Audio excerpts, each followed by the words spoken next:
लेकिन मैं ये जनरल बातें बाद में बताऊंगी। सीधा मैं चल रही हूँ कॉमन डिजीजेस पे, ठीक है। कॉमन डिजीज पे हेल्थ क्या है, डब्ल्यूएचओ ने बोला it's state of complete physical mental social wellbeing. Disease क्या है, it's a state of disease, comfort ना होना। दो तरीके की बीमारियां होती हैं, congenital disease and acquired disease. जो एक्वायर्ड डिजीज है वो कम्युनिकेबल भी हो सकती है, फैलने वाली, जैसे बैक्टीरियल वायरल पैथोजन फैलने वाली है, एयरबॉर्न वाटरबॉर्न इस तरीके से फैलती हैं। और बेटा जी कुछ होती है नॉन कम्युनिकेबल डिजीज, जैसे कि कैंसर, ये फैलता नहीं है, this is non communicable disease. Rickets होता है, vitamin D A B deficiency होता है, वो नॉन कम्युनिकेबल डिजीज है। सीधा बढ़ते हैं common disease in human disease. जो है हम यहाँ पर कम्युनिकेबल डिजीज के बारे में बात करेंगे, जो कि किसके द्वारा होती है, पैथोजन के द्वारा। बहुत सारे पैथोजन होते हैं, जैसे कि bacteria, virus, fungi, protozoa, helminth. ये जो वायरसेस हैं, ये होस्ट की बॉडी के अंदर जाकर उसको नुकसान पहुंचाते हैं, होस्ट की बॉडी के अंदर जाकर मल्टीप्लाई करेंगे, उसके नॉर्मल एक्टिविटीज के साथ छेड़छाड़ करेंगे। और बेटा जी अपने आप को इस लाइन पे पीवाई बन चुका है, बेटा प्लीज फोकस यहाँ पे ध्यान दे दो। They adapt to the life within the host environment. तो दिस इज द क्वेश्चन जहां से आ चुका है, क्या होस्ट क्या पैरासाइट या पैथोजन होस्ट की बॉडी के अंदर जाकर अडैप्ट करता है कि नहीं करता? तो बोलोगे हाँ वो अडैप्ट करता है, तभी वो जिंदा रह पाता है हमारी बॉडी के अंदर और इन्फेक्शन कर पाता है। सबसे पहली बीमारी जो हम लोग करने वाले हैं, हाँ तो देखो, अब बैक्टीरियल डिजीज़ यानी किस किस तरह की डिजीज़ होती है, हो सकती है दुनिया में, वो देखें तो देखो, पहला typhoid is equal to junk water, bad water. और यानी कि ये होता है सैल्मोनेला टाइप जो भी हो, कि मतलब स्मॉल इंटेस्टाइन में जब गंदा पानी घुस जाए, उस केस में वो किसी भी तरीके से हो सकता है, जैसे गर्मियों में खराब गंदा मतलब कि पानी साफ ना करना कूलर वगैरह से, जिसकी वजह से बैक्टीरिया आते हैं, तो आसपास जो है गंदे पानी वगैरह में, या तो फिर मान लो गोलगप्पे गंदे टपड़ी से खाने से, साफ टपड़ी से नहीं, गंदे टपड़ी में वो सब बैक्टीरिया आ गए, तो वही ये गंदे पानी वाली जगहों से ये स्मॉल इंटेस्टाइन में बैक्टीरिया घुसता है, और जो वायरस घुसता है वो उस वायरस का नाम है सैल्मोनेला वायरस बैक्टीरिया, जो भी ये घुसता है।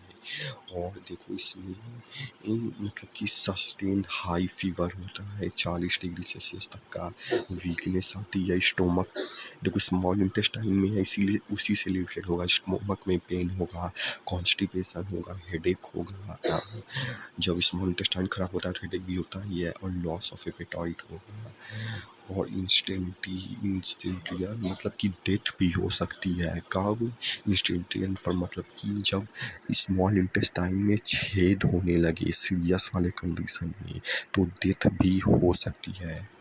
और इसका टेस्ट कौन सा होता है कि किसी को टाइफाइड है या नहीं, कैसे पता चलेगा कौन सा टेस्ट? उस टेस्ट का नाम है वाइटल टेस्ट। हाँ तो देखो, ये एक लड़की थी जिसको टाइफाइड हो, तो जिसके जिसके घर जाके खाना बनाती थी सबको टाइफाइड कर देती थी, इसीलिए एक ह्यूमन कैरियर था, ह्यूमन कैरियर कह सकती हुई टाइफाइड का कैरियर था लोगों के घर में, जिसका नाम मैरी मोलेन है।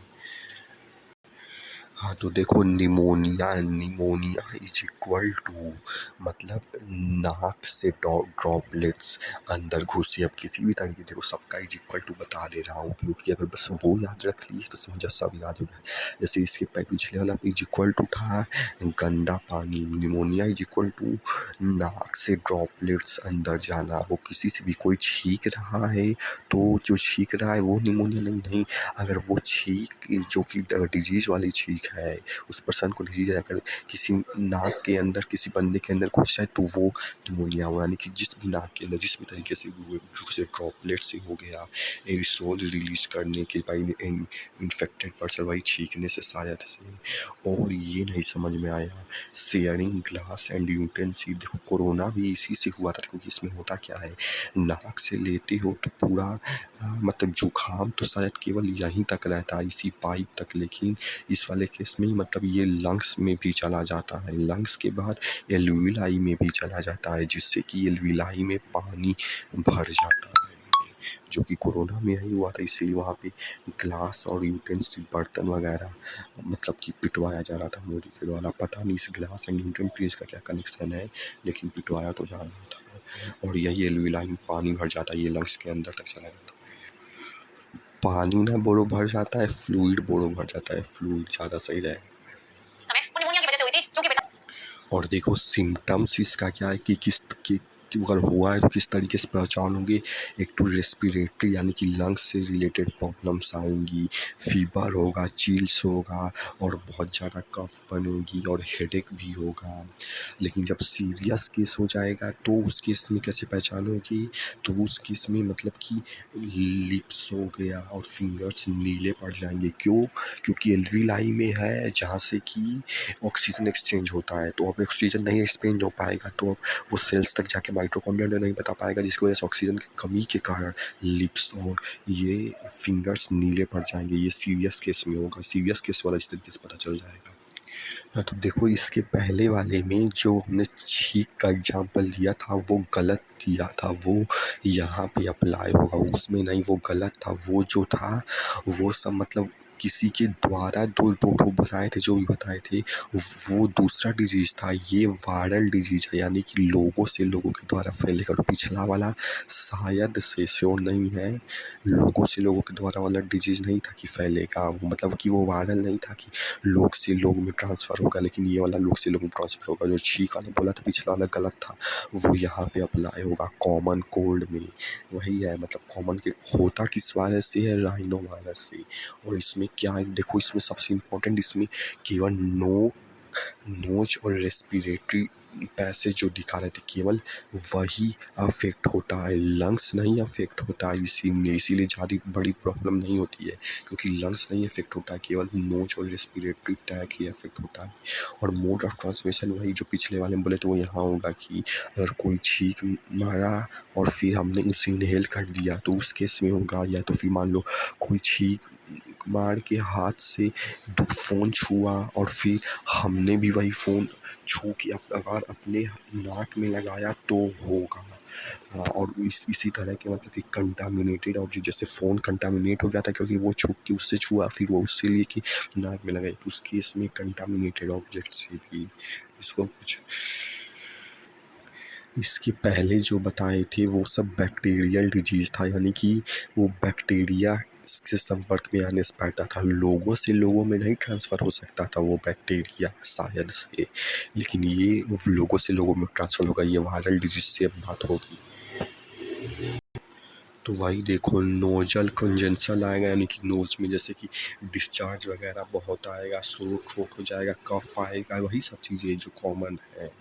और बोलनेस आएगी, हेडेक भी आएगी, वही सब डिस्चार्ज होगा जैसे कि होता है, और कफ होगा, और टायर्डनेस भी आती है थोड़ा बहुत, लेकिन ये बहुत ज़्यादा बड़ी बात नहीं होती है, 3 से 7 दिन में तो ठीक हो जाता है, इसलिए छोटी बात होती है, इसमें कोई सीरियस केस नहीं होता। हाँ, तो देखो वायरल नहीं, अब दूसरी डिजीज़ की बात होगी, प्रोटोजुआ, जिसमें आता है मलेरिया। वही मच्छर एक को काटता है तो दूसरे में भी मतलब वही को काटेगा, अगर इन्फेक्टेड को काटा तो दूसरे हेल्दी पर्सन में जाएगा तो वो भी इन्फेक्ट, ऐसा कुछ मतलब छोड़ो, जो भी गलत भी हो सकता है, ये चीज़ को छोड़ो। मलेरिया किस वायरस से होता है, प्लाज्मोडियम वायरस से, प्लाज्मोडियम से होता है, और ये भी 4 तरह के प्रजाति इसमें भी होती है, जिसमें से सबसे खतरनाक जो होता है वो है पी फाल्सोमिलियम। देखो नाम ही बड़ा है, क्योंकि नाम बड़ा है इसीलिए ये सबसे खतरनाक होता है समझने के लिए। और ये फीमेल मच्छर के द्वारा होता है, मेल नहीं, फीमेल एनोफिलिस मॉस्किटो के द्वारा। अब देखो अभी वीडियो चलाएंगे, अभी नहीं समझ आया बाद में समझ लेना है।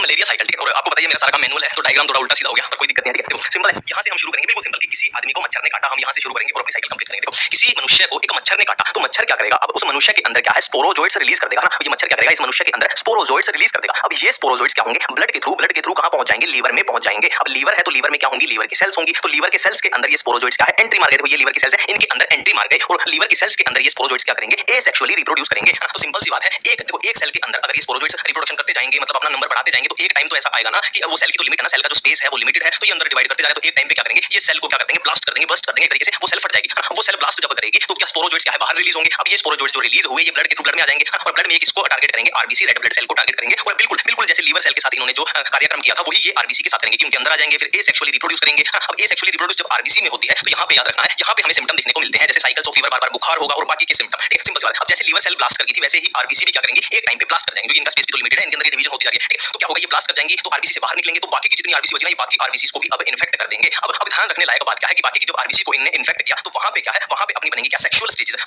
मेल गेमेटोसाइट और फीमेल गेमेटोसाइट बनेंगे, ठीक है। यहाँ पे मेल गेमेटोसाइट और फीमेल गेमेटोसाइट कहाँ, आरबीसी में अपने बन चुके हैं, ठीक है। अब देखो अब ये ह्यूमन के अंदर बन चुके हैं, इस मनुष्य के अंदर ये बन चुके हैं। अब देखो अब कोई मच्छर आया और उसने इसको काटा, है ना, कोई मच्छर आया, कोई दूसरा मच्छर आया, उसने इसको काटा, तो वो इनको गेमेटोसाइट्स को क्या है, ब्लड मिल के थ्रू, है ना, मच्छर तो क्या करता है, खून पीता है, तो खून के थ्रू, ब्लड के थ्रू इन गेमेटोसाइट्स को उठा ले जाएगा, ठीक है, उन गेमेटोसाइट्स को उठा ले जाएगा, ठीक है। अब ये ब्लड इसके लिए तो खाना है, मच्छर के लिए तो बेचारे के लिए तो खाना कहाँ जाएगा, इसके गट में जाएगा। अब इसके गट में, मॉस्किटो के गट में क्या होगी, ये मेल गेमेटोसाइट और फीमेल गेमेटोसाइट क्या बनाएंगे, जाके गेमीट बनाएंगे, तो गेमीट्स के बीच में क्या होगी, फर्टिलाइजेशन होगी, है ना, फर्टिलाइजेशन होगी, सिंपल सी बात है। यहाँ पे फर्टिलाइजेशन हो चुकी है और फर्टिलाइजेशन के रिजल्ट से अपने क्या बनेंगे, स्पोरोजोइट्स बनेंगे।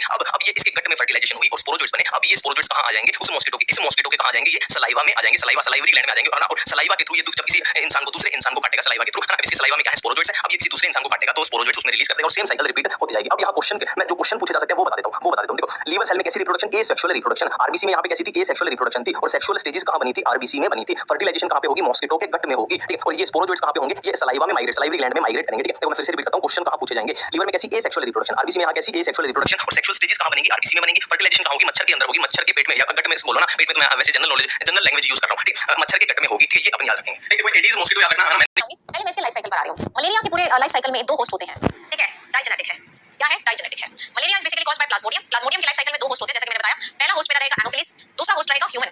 देखो, एक वर्टिब्रेट है, एक इनवर्टिब्रेट है। एनोफिलिस के अंदर मलेरिया का एसेक्सुअल फेज होगा, सेक्सुअल फेज होगा, सॉरी। एनोफिलिस के अंदर बेटा जी मलेरिया का सेक्सुअल साइकिल चलेगा, दिख रहा है। एंड ह्यूमन के अंदर मलेरिया का एसेक्सुअल साइकिल चलेगा, ह्यूमन के अंदर मलेरिया का एसेक्सुअल साइकिल चलेगा। मतलब एनोफिलिस के अंदर सेक्सुअल रिप्रोडक्शन होगी, ह्यूमन के अंदर एसेक्सुअल रिप्रोडक्शन होगी। यानी एसेक्सुअल रिप्रोडक्शन को हम लोग बोलते हैं स्किज़ोगनी। क्या बोलते हैं, schizogony. This schizogony is basically multiple fission. क्या है, मल्टीपल फिशन। इंपॉर्टेंट बातें मैं सारी यहां लिख दे रही हूं। जब ये प्लाज्मोडियम ह्यूमन के अंदर एंट्री मारता है, then the infective stage is, ये मान लो ह्यूमन है, ये देखो डिवाइड कर दिया ऐसे, this is how the division is. Human के अंदर बेटा इन्फेक्शन होता है बाय स्पोरोजॉइड। तो infective stage for human is, very important सवाल, this is called as sporozoite. क्या बोलोगे बच्चों इसको, स्पोरोजॉइड। तो मान लो कोई हेल्दी ह्यूमन है, उसको एक इन्फेक्टेड मच्छर काटा, मच्छर ने क्या दिए, स्पोरोजॉइड। सबसे पहले स्पोरोजॉइड बेटा जी किसमें एंट्री मारेंगे, लिवर में, याद रखना है। लिवर के बाद किसमें जाते हैं, आरबीसी। ये भी सवाल आ सकता है, पहले लिवर बाद में आरबीसी, या पहले आरबीसी फिर लिवर। तो liver and then RBC. Liver के अंदर जाकर स्पोरोजॉइड ने डिवाइड किया, स्किज़ोगनी की, मल्टीपल फिशन किया, अपना नंबर बढ़ाया। फिर वो लिवर से कहां पर गए, लिवर से कहां पर गए बेटा जी, आरबीसी में गए। आरबीसी के अंदर भी इन्होंने एसेक्सुअल, भाई स्किज़ोगनी मल्टीपल फिशन करी, एंड धीरे-धीरे जब मल्टीपल फिशन करते हैं तो आरबीसी फटता भी तो है, हर सेल फटेगा, बस्ट होगा। तो आरबीसी में से एक टॉक्सिन निकलेगा, इस टॉक्सिन का नाम है हेमोजोइन। ये जो हेमोजोइन है, यही हेमोजोइन की वजह से आपको सिम्पटम्स आते हैं मलेरिया के। अब ये जो आरबीसी फटते हैं ना, हर 3 दिन बाद या हर 4 दिन बाद फटते हैं, डिपेंडिंग कि कौन से स्पीशी का आपको इन्फेक्शन हुआ है, कि कॉटन मलेरिया है, टर्शियन मलेरिया है। तो मान लो हर 3 दिन में आरबीसी फट रहा है, फिर हर 3 दिन में हेमोजोइन आ रहा है, तो हर तीसरे दिन आदमी को बुखार आएगा, चिल्स होंगी, स्वेटिंग होगी, फिर तीसरे दिन बुखार आएगा, यानी कि रह के बुखार आएगा, सस्टेन्ड फीवर नहीं रहेगा। तो पूछा जाएगा मलेरिया के जो सिम्पटम्स है वो क्यों होते हैं, हेमोजोइन की वजह से। हेमोजोइन किसके फटने से आता है, आरबीसी फटने से आता है, ठीक है जी। Now the released cells from the RBC they will convert into gametocytes। याद रखना है, ह्यूमन बॉडी में गैमेट्स नहीं बनते हैं, गैमेटोसाइट्स बनते हैं। तो मेल एंड फीमेल गैमेटोसाइट्स बन गए, ह्यूमन के अंदर साइकिल खत्म। अब अगर इस ह्यूमन को कोई हेल्दी मच्छर काटे, ये देखो मच्छर काटा, तो ह्यूमन ने उसको क्या दिया, गैमेटोसाइट्स दिए। तो सवाल आएगा infective stage for mosquito, infective stage for mosquito. तो तुम क्या बोलोगे, infective stage for mosquito is, बताओ चार सेक्शन में, गैमेटोसाइट्स। क्या है इन्फेक्टिव स्टेज, गैमेटोसाइट्स। ह्यूमन के लिए इन्फेक्टिव स्टेज स्पोरोजॉइड, मच्छर के लिए कौन सी है, गैमेटोसाइट्स। ये गैमेटोसाइट्स इसकी बॉडी में गए, मच्छर की बॉडी में गए, मच्छर की बॉडी में बेटा जी गैमेटोसाइट्स ने गैमीट बनाए, गैमीट अल्टीमेटली फर्टिलाइज किए, मेल फीमेल गैमीट जुड़ेंगे, तभी मैंने बोला सेक्सुअल साइकिल मच्छर में चलता है। फर्टिलाइजेशन हुई कहां हुई, गट में हुई। ये भी सवाल आ सकता है, फर्टिलाइजेशन कहां होती है, मॉस्किटो की गट में। फर्टिलाइजेशन होने के बाद जाइगोट बना, zygote will ultimately form the sporozoite, sporozoite जाकर किसमें बैठ जाएंगे, सलाइवरी ग्लैंड में। Each and every line has a question. Fertilization कहां हो रही है, स्पोरोजॉइड कहां स्टोर हो रहे हैं, इन्फेक्टिव स्टेज कौन सी है, कौन फट रहा है, किससे इंफेक्शन हो रहा है, everything is a question. Coaching के मॉड्यूल देखोगे बहुत ज्यादा डिटेल है, इतना डिटेल नहीं पूछा जाता है, इतना याद कर लिया दैट इज इट, बस बहुत है, ठीक है। Mature infective stage sporozoite, then बेटा गट से निकल के गई सलाइवरी ग्लैंड में, एंड जब वो नया मच्छर किसी और को काटेगा तो वो स्पोरोजॉइड नए ह्यूमन में डाल देगा, और ये चक्री जो है ये घूमती रहेगी, ठीक है। चक्री जो है ये घूमती रहेगी, ठीक है, चक्री जो है ये घूमती रहेगी। तो symptoms are haemozoin causes chills, high fever every 3 to 4 days। अगर 3 days में हो रहा है तो this is called as tertian malaria. अगर 4 दिन में सिम्पटम्स आ रहे हैं, कॉटन मलेरिया। कॉटन मलेरिया वो डिपेंड करता है कौन सा स्पीशी अंदर क्या है। Malaria done. हाँ, तो एमीबियोसिस इज इक्वल टू मक्खी का मतलब ये पहले एक गंदी जगह पे बैठी रहेगी, फिर खाना में आके आएगी, जिससे कि डिजीज होगा। तो एमीबियोसिस इज इक्वल टू मक्खी गंदी जगह टू हेल्दी फूड, समझ गए।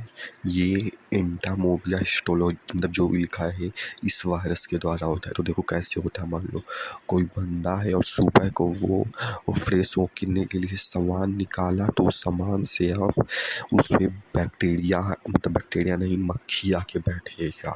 तो अगर तो पर्सन इन्फेक्टेड है तो ही, नहीं तो उतना नहीं होगा शायद। पर्सन इन्फेक्टेड है तो मक्खी फिर अब खाने पे जाके बैठेगी, तो फिर वो बंदा कोई खाना खाएगा तो उसके में ये वायरस चला आएगा। अगर ये इन्फेक्टेड है तो शायद, नहीं तो नहीं, पता नहीं, वो से वो नहीं। इसीलिए फूड को हमेशा ढक के रखना चाहिए और फीटस को प्रॉपर्ली डिस्पोज करना चाहिए। तो यही अब इसमें वही होगा, कॉन्स्टिपेशन सिम्टम्स में बहुत ज़्यादा एब्डोमिनल पेन होगा, यानी नीचे की तरफ बहुत ज़्यादा। तो वही सब चीज़ें पेट से रिलेटेड, डाइजेस्टिव सिस्टम रिलेटेड आएंगे, कॉन्स्टिपेशन हो जाएगा, पेट में दर्द, बेटा इसके बहुत दर्द हो रहा है, देख रहे हो, खुले में खाली थी इसने, या सैलेड ऐसे खा लिया था, ढक के नहीं रखा था, कैसे मतलब पेट पकड़ के बैठे, इसको देख के हंसी आ रही है। ओके, कॉन्स्टिपेशन, एब्डोमिनल पेन होगा, स्टूल में बेटा जी एक्सेस म्यूकस और ब्लड क्लॉट्स भी आ सकते हैं। हाँ, तो अब देखो अगला डोडो अब फिर से शिफ्ट हो रहा है। अगला डोडो हेलमिंथेसिस डिजीज़ पे होगा अगला 2। इसमें से पहला ascaris is equal to food को धो के ना खाना, क्योंकि फूड जो है मतलब कि जिस मिट्टी से आता है उस मिट्टी में ये वायरस पाया जाता है। तो यही है मतलब कि होता है एस्केरिस, यानी कि मतलब कि एस्केरिस होता है राउंड वॉर्म, यानी कि नेमाटोड या जो भी लिखा है इससे इस वायरस से होता है। और ये वायरस सॉयल्स में पाया जाता है, इसीलिए अगर सब्जी को धो के ना खाया जाए तो सॉयल से सब्जी में आ जाएगा तो फिर हमारे भी अंदर आ जाएगा, इसीलिए धो के रखना चाहिए। और ये देखो इंटेस्टाइन में इफ़ेक्ट करता है। इंटेस्टाइन ये देखो पूरी काट के निकाल दिया गया है। और ये जो है वही बैक्टीरिया है, देखो इसमें बैक्टीरिया नहीं घुसता है शायद, उसका लार्वा यानी एग घुसता है, और फिर एग घुसने के बाद फर्टिलाइजेशन होता है, एग घुसता है। तो देखो सॉयल से आ सकता है, वाटर से आ सकता है, सॉयल वाटर मनी उससे वेजिटेबल्स में आ सकता है, और फ्रूट्स वगैरह में भी वही सॉयल से रिलेटेड जिसमें वाटर से रिलेटेड होगा। और कंटामिनेटेड फेसेस कॉन्टीज एक्स एंड पैरा मतलब कि वही एक्स पैरासिट्स आएगा, एक्स पैरा एक्स आएगा। तो सॉइल से, वाटर से, वेजिटेबल, फ्रूट से, ठीक है, उसमें एग्स होते हैं पैरासाइट के। अगर इंटेस्टाइन में जाके इन्फेक्शन करेगा तो इंटरनल ब्लीडिंग हो सकती है, मस्कुलर पेन हो सकता है, ब्लॉकेज हो सकता है इंटेस्टाइन में। देख रहे हो इंटेस्टाइन।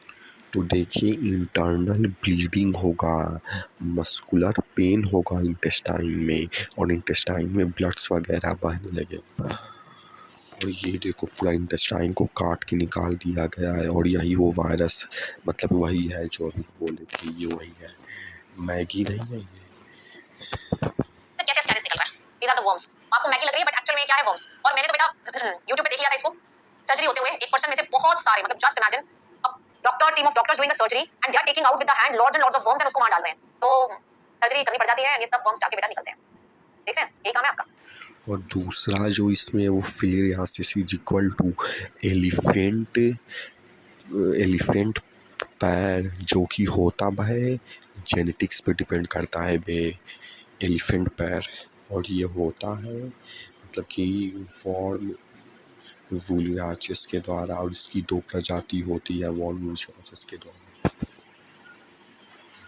क्या है? अगर मुझे इन्फेक्शन करना चाहता तो ऐसे नहीं आगे इन्फेक्शन कर सकता। इसको भी इन्फेक्शन करने के लिए मच्छर लेके आना पड़ेगा। कौन सा मच्छर? Female Culex. So here the mode of transmission is via a vector that is female Culex bite of female Culex. जब बेटा जी मच्छर हमको काटेगा तो फिलेरियल वर्म जो है ना वो मेरी lymphatic vessel, generally lower limbs के लिम्फेटिक वेसल को इंपैक्ट करता है और बेटा जी वहां पर इन्फ्लेमेशन, उसकी सूजन कॉज करेगा।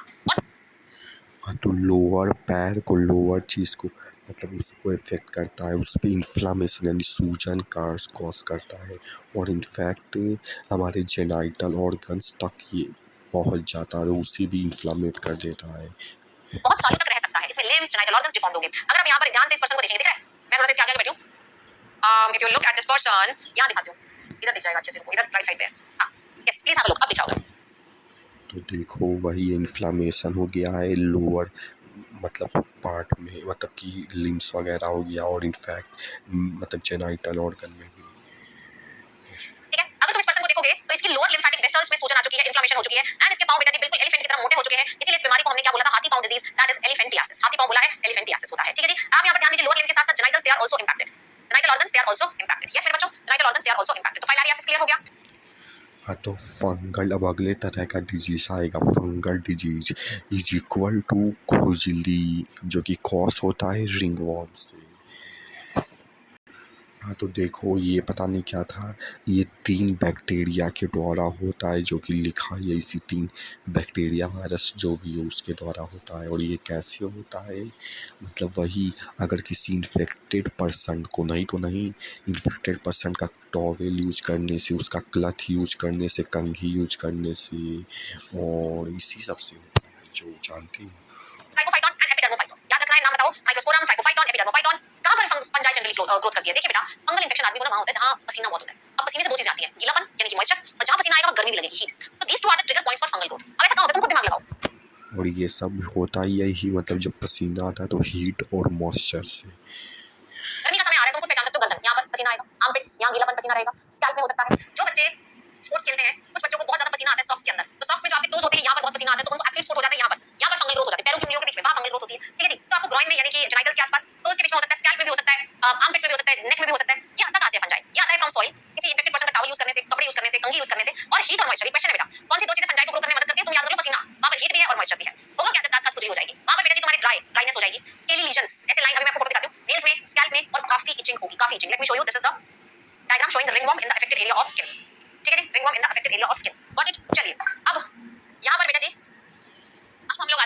किस पर कैसे प्रिवेंट करेंगे? साफ सफाई रखिए, सिंपल बातें बेटा, पर्सनल हाइजीन मेंटेन करिए, रोज नहाइए, अपने आसपास सेफ डिस्पोजल ऑफ वेस्ट करिए, ढका हुआ खाना खाइए, वैक्सीनेशन लगवाइए, पानी को खड़े होने ना रहने दीजिए, ये सारी बातें बेसिक। चलिए पर्सनल हाइजीन, बॉडी को साफ रखें, नहाइए, पानी साफ, फूड साफ जगह से खाइए, अच्छी जगह से खाइए, बाहर टपरी का खाना मत खाइए या क्लीन जगह से खाना खाइए, प्रॉपर वेस्ट डिस्पोजल हो, आपके आसपास जो पानी है वो प्रॉपर क्लीन होना चाहिए, इन्फेक्टेड पर्सन के साथ कांटेक्ट कम रखें। अब एड्स वाले की बात नहीं कर रहे, एड्स वाले के साथ आप बैठ सकते हैं, लेकिन अगर साथ में किसी को कोल्ड है, कोविड है, तो एयरबॉर्न है ना, उसके साथ आपको मास्क एंड प्रॉपर प्रिकॉशंस की जरूरत पड़ेगी। पब्लिक हाइजीन को मेंटेन करके रखिए, जैसे स्टैग्नेशन ऑफ वाटर नहीं होना चाहिए, रेगुलर क्लीनिंग होनी चाहिए कूलर की। आपको पता है हर रेनी सीजन में डेंगू, चिकनगुनिया ऐसी बीमारियां फैलती हैं जो कि मच्छरों से होती हैं। मच्छर के लार्वा पानी में होते हैं, कौन से पानी में? जो स्टैंडिंग वाटर होता है। तो घर में कहीं भी पानी एक दो दिन से ज्यादा अगर वैसे का वैसे पड़ा है, उसको हमें रिप्लेस करना है, क्लीन करना है, बिल्कुल खत्म करना है, इंसेक्टिसाइड स्प्रे करने हैं। एंड बेटा जो कोई बड़ा पॉन्ड है जहां पर लार्वे हैं फिशेस के, वहां पर लार्वे वोरस फिश जैसे कि गैम्बूसिया को भी आप इंट्रोड्यूस कर सकते हैं। किसको? गैम्बूसिया को इंट्रोड्यूस कर सकते हैं। मच्छरों से बचने के लिए मॉस्किटो नेट लगाएं, वायर मेश लगाएं, जाली वाला दरवाजा बंद करके रखें। ये सब बेटा मलेरिया, फाइलारियासिस और डेंगू से आपको प्रिवेंट करके रखेंगे। डेंगू और चिकनगुनिया के बारे में जो इंपॉर्टेंट है वो मैं बता दे रही हूं, बाकी इस पे मैंने सेशन लिया भी हुआ डिटेल पे। ये दोनों वायरल डिजीज है, हेल्दी कैसे है? मॉस्किटो से।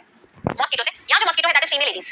कौन सा मॉस्किटो है मेरे बच्चों? Female Aedes. ठीक है जी। डेंगू एंड चिकनगुनिया, डेंगू की अगर बात करें तो इसमें प्लेटलेट का जो नंबर है वो बहुत कम हो जाता है। ठीक है, तो ब्लड क्लॉटिंग हो नहीं पाती है उस प्रॉपर तरीके से, बहुत वीकनेस आ जाती है। एंड बेटा क्लासिकल डेंगू होता है, हेमोरेजिक डेंगू होता है। चिकनगुनिया की बात करें तो यहाँ पर जो मेजर सिम्टम आता है that is joint pain, extreme joint pain जो सालों तक रह जाती है वो भी रहता है। तो मतलब बोन ब्रेकिंग पेन होती है, बहुत ज्यादा दर्द होता है जॉइंट्स में। This is one of the symptom of the chikungunya. बाकी जिसके पास अभ्यास मॉक टेस्ट है उसमें एक अलग से सेक्शन है dengue state of physical mental and social wellbeing. Healthy रहोगे तो ज्यादा प्रोडक्टिव रहोगे और उम्र भी ज्यादा होगी, मोर्टालिटी रेट कम होगा और तुम कंट्रीब्यूट भी कर पाओगे देश की इकोनॉमी में। ठीक है, अच्छी हेल्थ के लिए क्या क्या करना है, क्या मुझे बताने की जरूरत है? अच्छा खाना खाना है, हाइजीन मेंटेन करनी है, योगा करना है, दवाई वैक्सीनेशन लगवा के रखना है, प्रॉपर डिस्पोजल ऑफ वेस्ट करना है एंड बेटा जी हाइजीनिक जगह से ही खाना है। देखिए पहले के बारे में बात करें तो पहले ब्लड सर्कुलेटरी सिस्टम नहीं पता होता था। Hippocrates and Indian Ayurveda system में हम लोग बाइल्स के बारे में बात करते थे। माना जाता था कि जिसके पास ब्लैक बाइल होता है बड़ी अग्रेसिव विचारों का होता है, वायलेंट होता है। लेकिन विलियम हार्वे आए, ये बच्चे स्किप कर देते हैं, this is important, first paragraph में दिया हुआ है। विलियम हार्वे आए, उन्होंने ब्लड सर्कुलेटरी सिस्टम को डिस्कवर किया एंड जिसकी वजह से जो ह्यूमर का हाइपोथेसिस है, गुड ह्यूमर, बैड ह्यूमर, ये सारा हाइपोथेसिस डिस्कार्ड हो गया। ठीक है, यस। चलिए तो बीमारी क्या होती है? अगर स्टेट ऑफ डिसफंक्शनिंग हो, एक से ज्यादा ऑर्गन खराब हो जाए, वो बीमारी होती है। बीमारी बेटा जेनेटिक डिसऑर्डर्स के द्वारा हो सकती है, जैसे डाउन सिंड्रोम, क्लाइनफेल्टर, ये सब जो माँ-बाप से बच्चों को मिलता है जेनेटिक। लाइफस्टाइल प्रॉब्लम की वजह से भी हो सकती है, इन्फेक्शियस भी हो सकती है, जो एक पर्सन से दूसरे पर्सन में जाएगी, जैसे कि एड्स एक इन्फेक्शियस बीमारी है, कोविड एक इन्फेक्शियस बीमारी है, कोल्ड है इन्फेक्शियस है। और बेटा जी नॉन इन्फेक्शियस भी हो सकती है जैसे कैंसर और ड्रग्स। That's it. और बेटा जी नॉन इन्फेक्शियस भी हो सकती है जैसे कैंसर और ड्रग्स। That's it. इन्फेक्शियस को हम लोग कम्युनिकेबल भी बोल सकते हैं, कम्युनिकेबल भी बोल सकते हैं, नॉन इन्फेक्शियस को नॉन कम्युनिकेबल भी बोल सकते हैं। चैप्टर समाप्त। देखो इतने तरह का मतलब होता है, तो जेनेटिक पे जो डिपेंड करता है और एक जो है कम्युनिकेशन यानी कि लोगों से संपर्क में आने से, और एक नॉन कम्युनिकेबल और एक लाइफ स्टाइल पे जो डिपेंड करता है, जो जानते हो पहले से।